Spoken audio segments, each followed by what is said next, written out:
30শে ডিসেম্বরের ভিতরে নবম পে স্কেলের গেজেট আকারে বাস্তবায়ন করতে হবে, প্রজ্ঞাপন জারি করতে হবে এবং 1 জানুয়ারি 2026 তা বাস্তবায়ন করতে হবে। যদি তা না হয়, এর ভিতরে যদি এই ব্যাপারে আমাদেরকে কোনো আশ্বস্ত করা না হয়, তাহলে কঠিন থেকে কঠিনতর কর্মসূচি দেওয়া হবে ইনশাআল্লাহ। প্রিয় সরকারি কর্মচারী ভাই বোনেরা, আপনারা শুনলেন যে 30শে ডিসেম্বরের ভিতরে যদি নবম জাতীয় পে স্কেল কার্যকর না হয়, যদি গেজেট আকারে প্রকাশ না হয়, তাহলে দুর্বার আন্দোলনের মাধ্যমে আমরা আমাদের দাবি আদায় করে নেব ইনশাআল্লাহ। রেলের চাকা বন্ধ হয়ে যাবে, বাসের চাকা ঘোরা বন্ধ হয়ে যাবে, ইলেকট্রিসিটি বন্ধ হয়ে যাবে, অফিসে কলম বন্ধ হয়ে যাবে।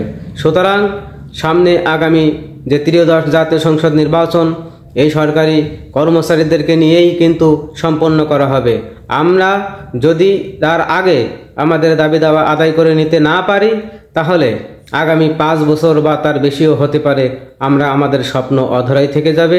আমাদের আর্থিকভাবে আমরা আরও বেশি ক্ষতিগ্রস্ত হব, আরও বেশি ঋণে জর্জরিত হব। তাই আসুন, আমাদের পূর্ব নির্ধারিত আগামী ডিসেম্বরের 5 তারিখে যে ঢাকায় মহাসমাবেশের আয়োজন করা হয়েছে, সেখানে আমরা আমাদের দাবি দাওয়া পেশ করে সরকার বাহাদুরের কাছ থেকে আমরা আমাদের দাবি আদায় করে নেব ইনশাআল্লাহ।